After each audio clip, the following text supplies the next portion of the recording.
রোজ রোজ যখন একঘেয়ে জলখাবার খেতে ইচ্ছে করবে না, তখন এই রেসিপিটা একবার তোমরা ট্রাই করে দেখো। ভীষণ স্বাস্থ্যকর, তেল ছাড়া হেলদি একটা রেসিপি।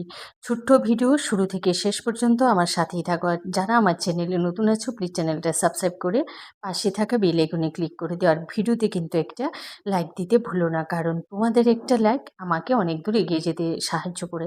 এবার তাহলে চলো জেনে নেওয়া যাক কীভাবে এই রেসিপিটা আমি তৈরি করেছি। তো এখানে নিয়েছি আমি 50 গ্রামের মতো চালের গুঁড়া, আর একই পরিমাণে নিয়েছি আমি সুজি। 50 গ্রাম নিয়েছি সুজি।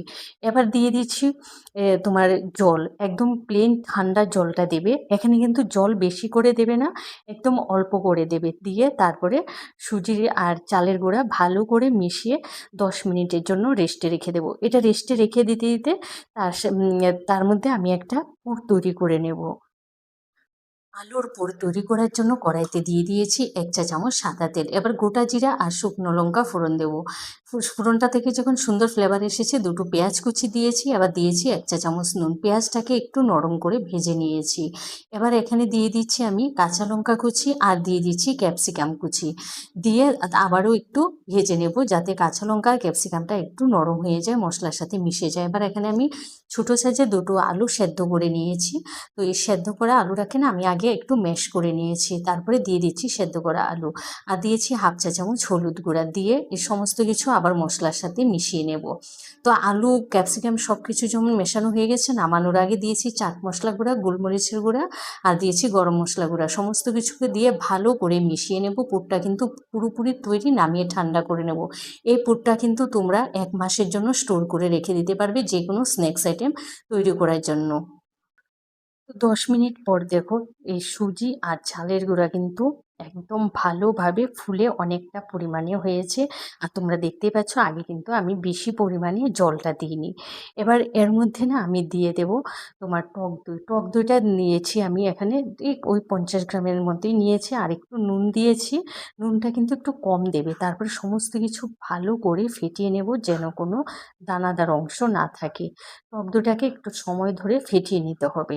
এবার সমস্ত উপকরণগুলো ফেটিয়ে নেওয়া হয়ে গেছে, আর আমি তোমাদের ঘনত্বটাও দেখাচ্ছি কেমন পরিমাণে আমি ঘন রেখেছি। তোমরা দেখতেই পাচ্ছ, এর ঘনত্বটা এর থেকে বেশি কিন্তু পাতলা করবে না। এবার যেই প্যানে আমি তৈরি করব, সেই প্যানে না আমি তেল ব্রাশ করে নিয়েছি। এখানে কিন্তু তেল একদমই দেবে না, তেল ব্রাশ করে নিয়েছি যাতে তুলতে সুবিধা হয়। তারপরে একটা হাতার সাহায্যে দিয়ে, হাতাটা দিয়েই আমি একটু গোল করে ছড়িয়ে দিয়েছি।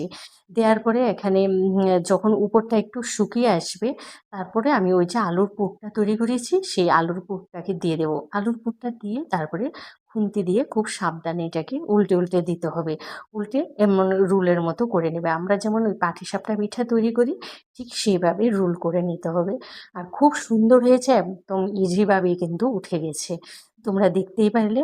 তো আমি একটা তুলে নিচ্ছি, দেখো একদম পারফেক্টভাবে খুব সুন্দরভাবে তৈরি হয়ে গেছে। এবার আমি একই পদ্ধতিতে বাকি সবগুলো তৈরি করে নেব। আমি ওই যে একবার তেল ব্রাশ করছি, আর কিন্তু তেল ব্রাশ করিনি। একবার ব্রাশ করে নিলে কিন্তু তোমরা 2-3টে একবারে বানিয়ে নিতে পারবে।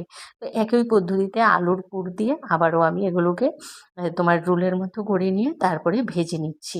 তোমরা এই পদ্ধতিতে করে দেখো, একদম হেলদি স্বাস্থ্যসম্মত একটা রেসিপি। এই গরমে যখন তোমরা অতিরিক্ত তেল মশলা বা ওভেনের ধারে বেশিক্ষণ দাঁড়িয়ে রান্না করতে ইচ্ছে না করবে, তোমরা যারা 3 বেলা রুটি খাও বা সকালে রাতে রুটি খাও, তারা কিন্তু এই রেসিপিটা একবার ট্রাই করে দেখতে পারো। স্বাস্থ্যসম্মত একটা রেসিপি। তো এক এক করে আমার সমস্তগুলো কিন্তু তৈরি হয়ে যাচ্ছে। আর ভিডিওটা বড় হবে বলে আমি আর বাকিগুলোকে তৈরি করে দেখালাম না। এই আমার এই ভিডিওটা যদি ভালো লাগে, তোমরা তোমাদের আত্মীয় স্বজন বন্ধুবান্ধব সবার সাথে বেশি বেশি করে শেয়ার করে দিও। আর যারা আমার চ্যানেলে নতুন আছো, প্লিজ চ্যানেলটা সাবস্ক্রাইব করে পাশে থাকা বেল আইকনে ক্লিক করে দিও। আর তোমরা অবশ্যই অবশ্যই এই রেসিপিটা অন্তত একবার তৈরি করে খেয়ে দেখো, খেতে কিন্তু দুর্দান্ত লাগে। তোমরা অবশ্যই কমেন্ট করে জানাবে এই রেসিপিটা তোমাদের কেমন লাগলো। তোমরা ভালো থেকো, সুস্থ থেকো। তোমাদের সাথে আবারও দেখা হবে নতুন ভিডিও নিয়ে, নতুন রূপে। তোমরা